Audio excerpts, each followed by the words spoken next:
सर्वेभ्यो नमो नमः। आज का हमारा विषय है कारक प्रकरण, जिसमें हम कर रहे हैं षष्ठी विभक्ति। इसके कुछ सूत्र हमने कर लिए थे, कुछ आज हम करेंगे। चलिए देख लेते हैं कि पहला सूत्र क्या है हमारा। पहला सूत्र है आशीषी नाथः। आशीषी सप्तमी विभक्ति, इसमें आशीष अर्थ में नाथः नाथ धातु हो। यदि आशीष अर्थ में नाथ धातु का प्रयोग होता है तो षष्ठी विभक्ति होती है। और षष्ठी कौन सी? शेषत्व विवक्षा षष्ठी। आशीर अर्थस्य नाथते शेषे कर्मणि षष्ठी स्यात्। आशीर अर्थस्य नाथते, नाथ धातु जब आशीर अर्थ में होती है, आशीर वचन अर्थ में होती है, जिसे आशंसा भी कहते हैं, आशासन भी कहते हैं, उस अर्थ में जब प्रयुक्त होती है तब उसके कर्म में कर्मणि शेषे षष्ठी स्यात्, उसमें शेषत्व विवक्षा षष्ठी विभक्ति का प्रयोग हो। उदाहरण से देख लेते हैं। आशीर अर्थ में होती है सर्पीशो नाथते, नाथ धातु नाथनम, सर्पीशो नाथनम। नाथ धातु किस अर्थ में है? आशीर वचन में। सर्पिश होता है घी, घी संबंधी ऐसा मुझे हो जाए, मुझे ऐसा हो जाए, इस अर्थ में जब प्रयुक्त होती है नाथ धातु, उसे कहते हैं आशीर वचन। जब आशीर वचन में प्रयुक्त होती है तब क्या होता है? उसके कर्म में, नाथ धातु का कर्म क्या है? सर्पिश, घी।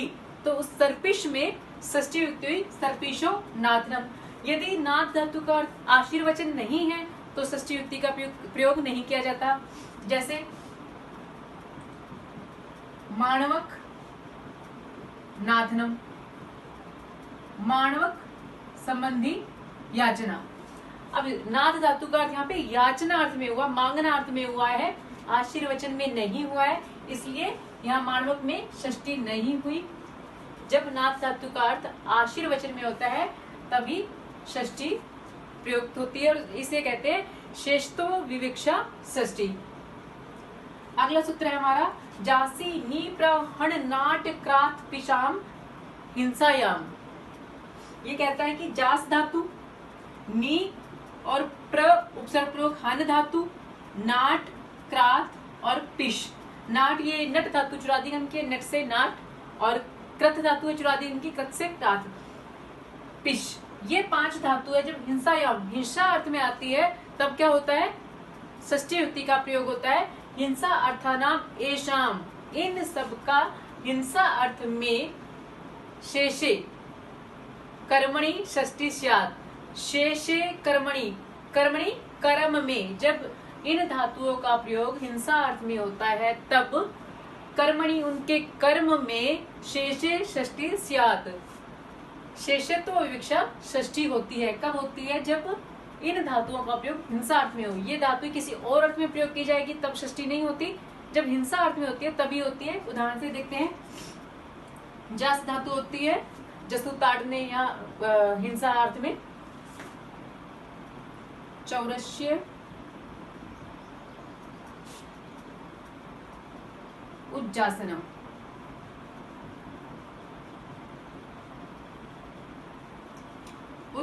जास धातु है किस अर्थ में? हिंसा अर्थ में, कि चोर संबंधी हिंसा या चोर की हिंसा, तो हिंसा अर्थ में है जास धातु। जास धातु का कर्म है चौर, तो चौर में क्या होगी? षष्ठी विभक्ति चौरस्य, और इसे कहते हैं शेषत्व विवक्षा षष्ठी। जो ये जासनम है या नाथनम है, जो भी आगे वाक्य बनेंगे, ये ल्युट प्रत्यांत है।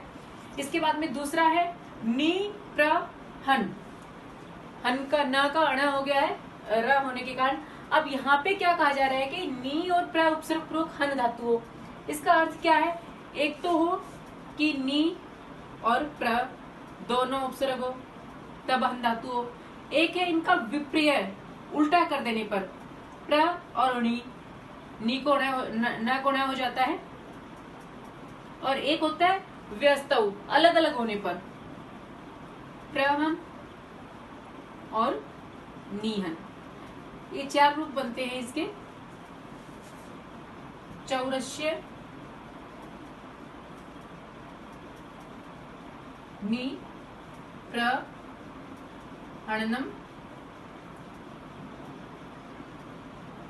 चौरस्य प्र णी हननम चौरस्य प्रहरणम चौरस्य निहननम। चौर संबंधी हिंसा, ये हिंसा अर्थ में प्रयुक्त हुई है। जब हिंसा अर्थ में प्रयुक्त होगी ये धातु, तब इसके कर्म में षष्ठी होगी, वो कहलाती है शेषत्व विवक्षा षष्ठी। उसके बाद में है नाट धातु। नाट धातु यदि हिंसा अर्थ में प्रयुक्त होती है तब क्या होता है, वही उसके कर्म में षष्ठी। चौरस्य उन्नाटनम, चौर संबंधी हिंसा या चौर की हिंसा। आगे धातु है क्राथ, चौरस्य क्राथनम। फिर है पिश धातु, वृषलस्य पेषणम।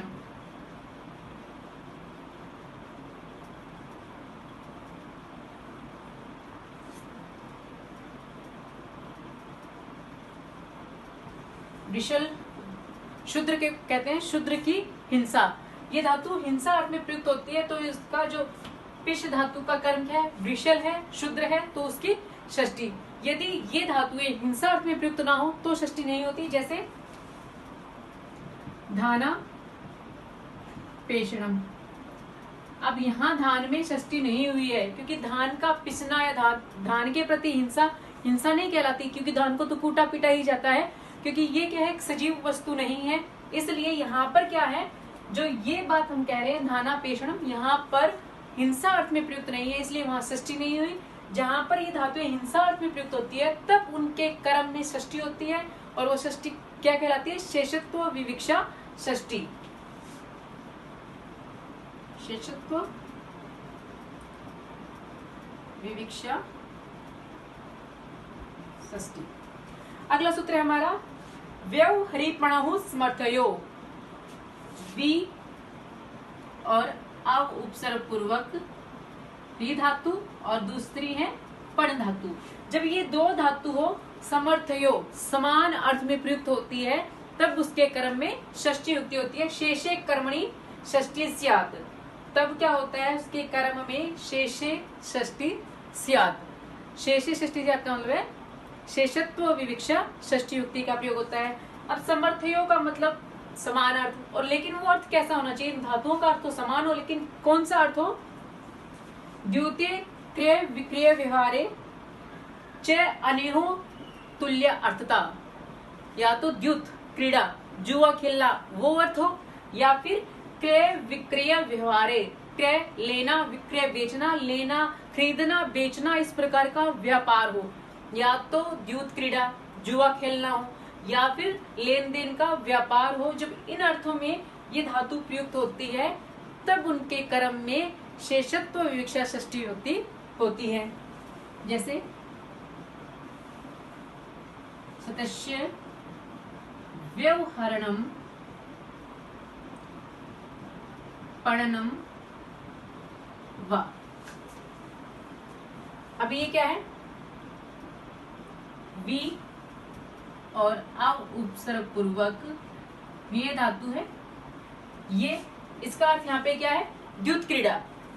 पणनम का अर्थ क्या है, व्यापार। जब ये समान अर्थ, अर्थात यहाँ पर इनका अर्थ, व्यवहरणम का अर्थ द्युत क्रीड़ा कर रहे हैं, तो उस समय में पणनम का अर्थ भी द्युत क्रीड़ा, या तो ये अर्थ हो या फिर व्यापार अर्थ हो। जब व्यापार अर्थ या द्युत क्रीड़ा इनका अर्थ होता है तब इनका जो कर्म है 100 से व्यापार करता है। या तो 100 रुपए लगा के उसने व्यापार शुरू किया है, 100 रुपए से उसने कोई चीज खरीदी है, 100 रुपए से बेची है, व्यापार किया है, या फिर 100 रुपए से वो जुआ खेल रहा है।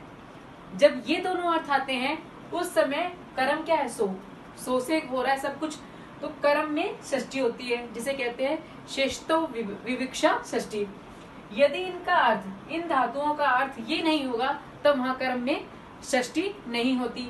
जैसे श्लाका व्यवहारा, श्लाका की गणना, सिलाइयों की गणना, जब गणना अर्थ है तो वहां पर श्लाका शब्द में षष्ठी नहीं हुई।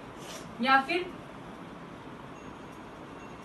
ब्राह्मण पणनम, ब्राह्मण की स्तुति, यहाँ पर स्तुति अर्थ है, व्यापार या द्युत क्रीड़ा नहीं है, तो क्या होगा, ब्राह्मण शब्द में षष्ठी नहीं हुई है। एक बार फिर से देख लेते हैं क्या कह रहा है। आशीषी नाथ, जब नाथ धातु आशीर्वचन अर्थ में होती है उस समय उसके कर्म में शेषत्व विवक्षा षष्ठी विभक्ति होती है। जब जास धातु नी उपसर्ग पूर्वक हन धातु नाट क्रात और पिश धातु हिंसा अर्थ में प्रयुक्त होती है तब भी उसके कर्म में षष्ठी विभक्ति होती है, शेषत्व विवक्षा षष्ठी। फिर है जब वी और अव उपसर्ग पूर्वक ह्रिय धातु होती है या फिर पण धातु होती है समान अर्थ में, अर्थात द्युत क्रीड़ा अर्थ में या व्यापार अर्थ में होती है, उस समय में भी इनके कर्म में षष्ठी विभक्ति होती है। तो आज का हमारा प्रकरण यही था। धन्यवाद।